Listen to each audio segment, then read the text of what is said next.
vous savez quel jour on est aujourd'hui? C'est le jour de Synthfest, à Nantes. Le Synthfest. Le Synthfest. Synthfest. Synthfest. Synthfest. Synthfest. Je me suis donc rendu au Synthfest au volant de ma belle voiture et après quelques kilomètres, je suis arrivé au lieu dit, le 10, la maison de quartier nantaise qui héberge l'événement. Voilà, Synthfest. Bon, je suis arrivé sur les lieux du crime. L'événement a lieu dans le centre de Nantes. Et là, je m'approche du 10, c'est-à-dire l'endroit où a lieu le Synthfest. C'est près du planétarium de Nantes.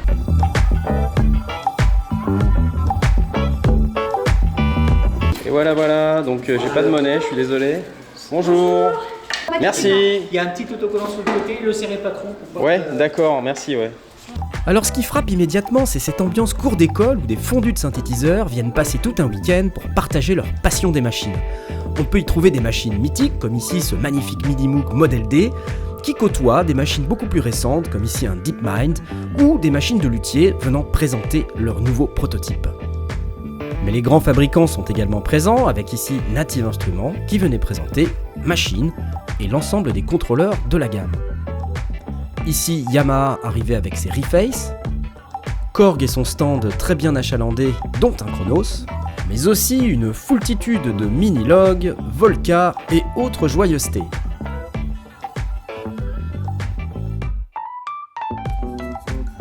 Arturia avait même fait le voyage avec un Matrix brut. Côté Roland, c'était vraiment la débauche, à croire qu'ils ont déversé un camion ben de matos, tellement c'était énorme. Enfin bref, vous l'avez compris, le Synthfest, super cool. On est au Synthfest 2017, on a pas mal de fabricants qui sont là. Là j'ai vu Baloran avec The River, mais on a aussi une participation Native Instruments, Roland, Yamaha, enfin il y a tout le monde. Donc c'est un événement qui semble intéresser beaucoup de nos constructeurs favoris. Nous avons cette fois-ci pour la première fois Roland qui vient nous faire une visite. On les remercie. Bien entendu, l'équipe formidable de la Harpe Laser, incroyable cette année, c'est que nous avons Florence qui est venue de Belgique avec un magnifique modulaire Doppler. Nos amis de la première heure, Christophe et François, qui sont sur scène avec ce formidable instrument, le Continuum, et d'autres instruments bien sûr, et Jérôme ce soir en concert avec Vika, qui est une pianiste virtuose. Nous avons pour la première fois Silphio, qui est un instrument de A-Audio Instrument. Un contrôleur avant à essayer absolument.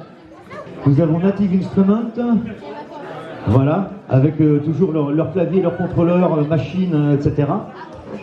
Complete, des très très bons logiciels. Nous avons le stand Roland, le stand Yamaha, pardon. Et nous avons, excuse-moi. Et nous avons tout au bout, nous aurons dès cet après-midi nos amis de Mézi qui nous amèneront du Moog, du Dale Smith, tout un tas d'instruments formidables. Je ne l'ai pas présenté, mais nous avons Kurt Adair, qui est un super sound designer pour le Chronos, et puis plein d'autres choses. Amusez-vous bien, autant que nous. Espérons que nous allons passer un super week-end de 3 jours ensemble. Merci, bonne journée et bon week-end de Synthfest.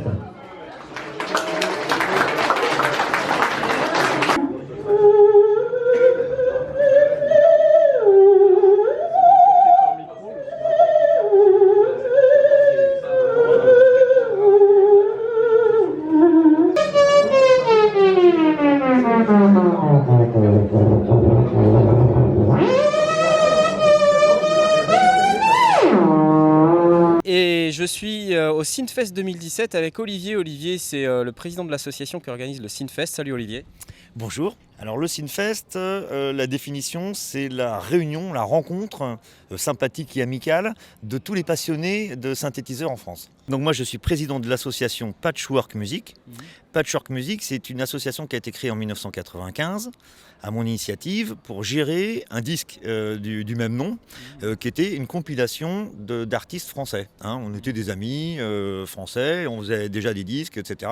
Et puis moi j'ai dit tiens, on n'a qu'à faire une compile, on met chacun un morceau, on coproduit et puis voilà. On a fait ça sur un label de rock progressif qui s'appelle Muséa, dans le nord de la France. On monte une asso, ensuite on fait quelques concerts. Ensuite, on s'est dit qu'est-ce qu'on fait pour la promo du disque. Le disque a été rentabilisé rapidement, bien accueilli par la presse. Et on s'est dit qu'est-ce qu'on fait. On s'est mis à faire du fanzine. Donc l'association a été créée en 1995. Et au bout d'un moment, on s'est dit, pour essayer de fédérer et avoir plus de monde, élargissons le propos et honorons le synthétiseur, le dieu synthétiseur, hein, voilà, et vouons-lui un culte immodéré.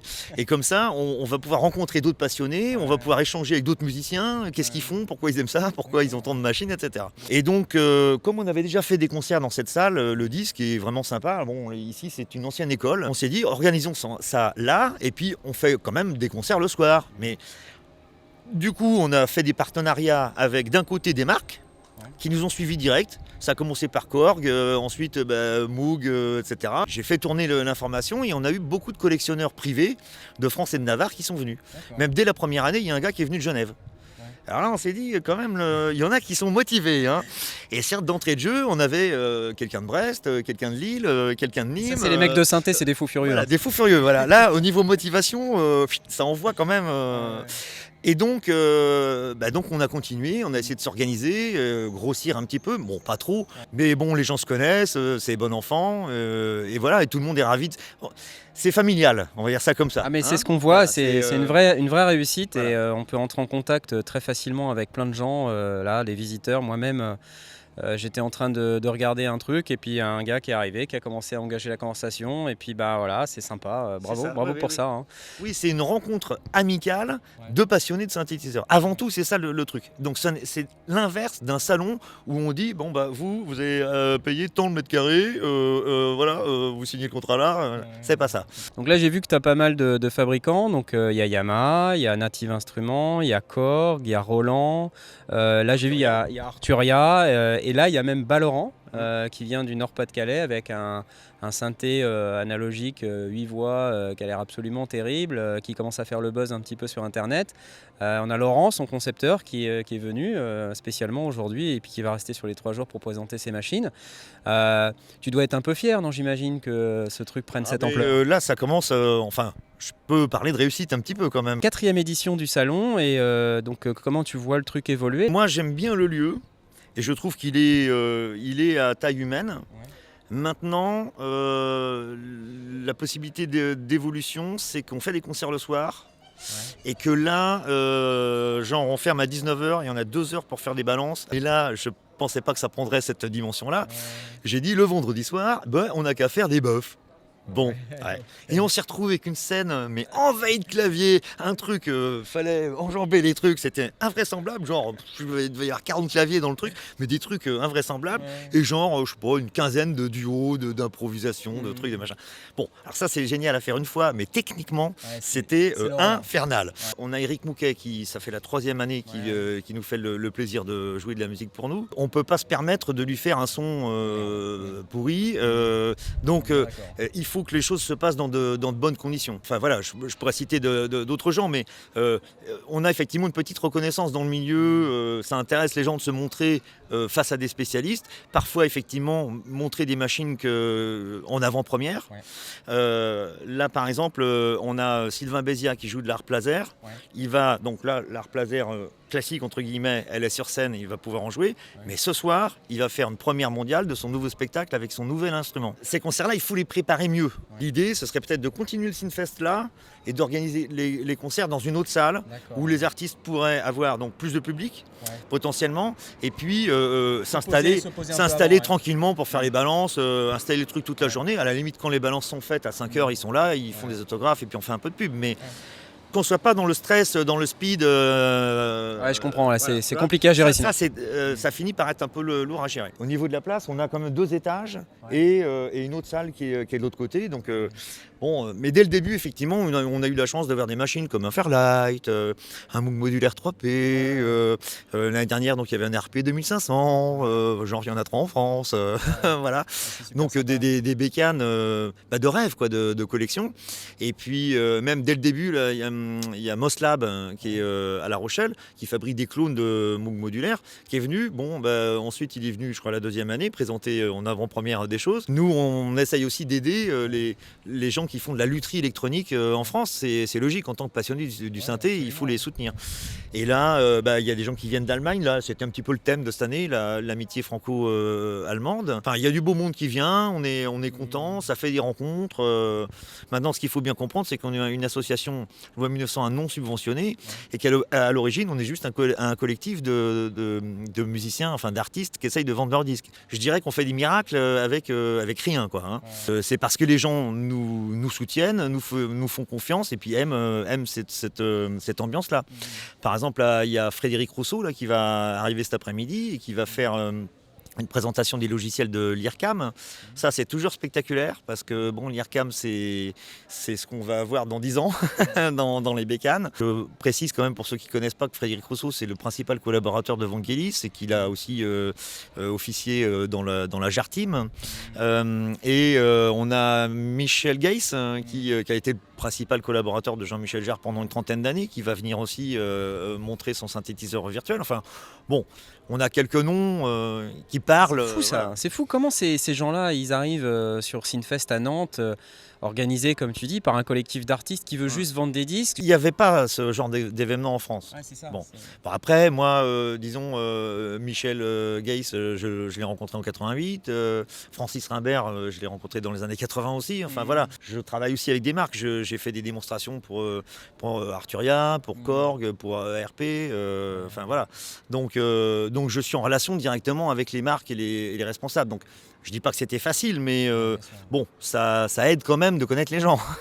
Parlant de l'organisation, du coup, depuis combien de temps tu prépares cet événement de 2017 ? Il faut s'y mettre 6 mois à l'avance. Oui, c'est quand même beaucoup de petits contacts avec les uns les autres et à un moment, il faut faire des choix. Et le problème, c'est que, disons, dans les 2 derniers mois, c'est infernal parce que tout change tout le temps. Donc le gars qui devait venir, il dit qu'il vient plus. Il y en a un qui sort comme un fantôme qui prend forme de nulle part. Voilà, il dit qu'il va venir avec un machin incroyable. Mais là, moi, j'ai imprimé le programme juste avant-hier, mais il faudrait encore faire des changements. Hein. C'est là, même après la manifestation, il y aura encore des changements à faire. Donc, Et alors là, sur cet événement 2017, qu'est-ce qui vraiment te rend très fier là ? Qu'est-ce qui te fait triper à mort sur cette occurrence 2017 du Synfest ? Moi, je suis content du renouvellement de la confiance des artistes qui sont déjà venus, ou des conférenciers, etc., qui veulent revenir. Bon, le truc exceptionnel qui est une première, c'est que on va faire venir Johannes Schmoling. Alors bon, pour ceux qui ne le connaissent pas, c'est un membre éminent de Tangerine Dream du début des années 80. Ouais, là, ça le fait. Hein. C'est un peu une légende. Là, tu passes encore un level, là. Avoir quelqu'un de ce calibre-là, ça commence à être sérieux dans le monde du synthé, quoi. Ouais, c'est clair. Voilà. Merci beaucoup pour cette interview. Merci beaucoup d'avoir organisé tout ça. C'est vraiment super. Une belle réussite, un très très bel endroit. Ne ratez pas le Synfest. C'est très important. J'imagine qu'il va y avoir une édition 2018 aussi. Ça se fera, oui, ça se fera. Bon, après, au mieux, peut-être en plus gros, mais bon, faut pas non plus viser. Le Palais des Congrès. Ouais, pas tout de suite le Palais des Congrès. Mais bon, dans 10 ans, on peut faire la folle journée du synthé. Hein, la folle journée du synthé. Bah écoute, on prend date. Merci beaucoup, Olivier. 3000 personnes, ce serait bien. Voilà.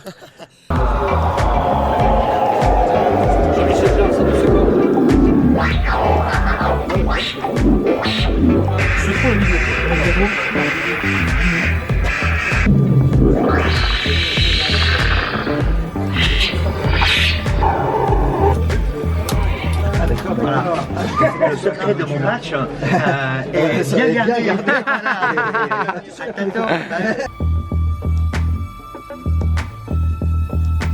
Voilà.